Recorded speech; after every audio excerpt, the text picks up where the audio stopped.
अस्सलाम वालेकुम व्यूवर्स, कैसे हैं आप। उम्मीद करती हूँ कि आप सब खैरियत से होंगे। आज हम बनाने जा रहे हैं आलू गोश्त का सालन। तो यहाँ पे हमने मटन ले लिया है आधा किलो, आलू ले लिए हमने 1.5 पाव। तो चलिए सबसे पहले हमने प्रेशर में घी डालना है। घी हमारा जो है वो गर्म हो चुका है। एक अदद बड़े साइज़ की हमने इसमें प्याज काट के डाल दी है। प्याज को हमने सॉफ्ट कर लिया है। 1 टीस्पून इसमें जीरा डाल देंगे।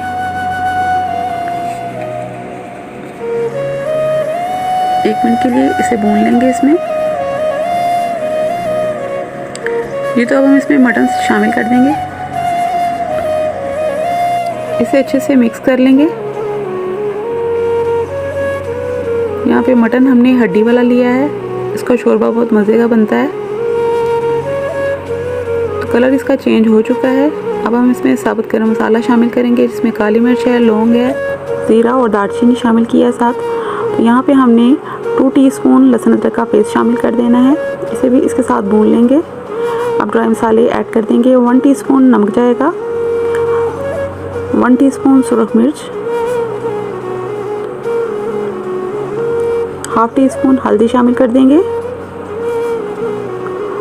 1 टीस्पून सूखा धनिया शामिल करेंगे इसमें पिसा हुआ।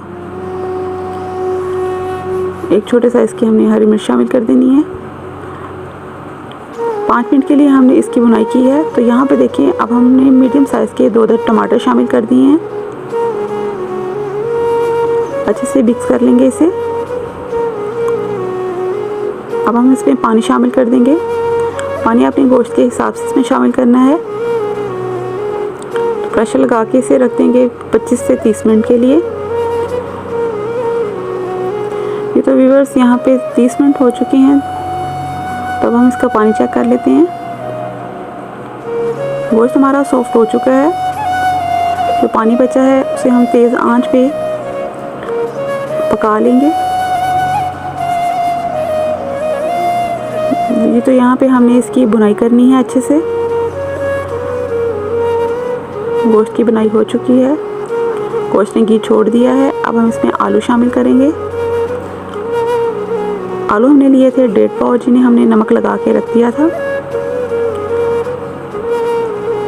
इनको धो के अच्छे से शामिल कर लिया है। 2 मिनट के लिए इसे इसके साथ पकाएंगे, ताकि आलू में तमाम फ्लेवर जो हैं वो शामिल हो जाएं।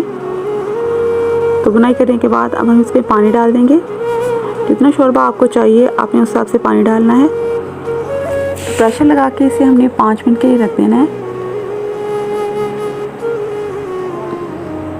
ये तो आपसे 5 मिनट के बाद मिलते हैं। ये तो व्यूअर्स 5 मिनट हो चुके हैं। आलू गोश्त का सालन जो है वो पक चुका है। अब मिक्स कर लेते हैं इसे। हमें इतना ही शोरबा चाहिए था।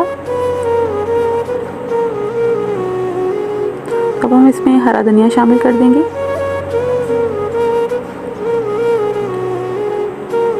आंच को यहाँ पे हमने स्लो कर देना है।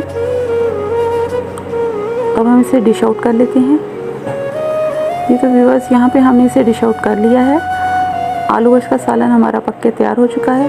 उम्मीद करती हूँ आपको मेरी आज की ये रेसिपी पसंद आई होगी। अगर पसंद आई है तो प्लीज़ मेरे चैनल को सब्सक्राइब करें, वीडियो को लाइक करें, कमेंट करें, शेयर करें और मुझे दें इजाज़त। अल्लाह हाफिज़।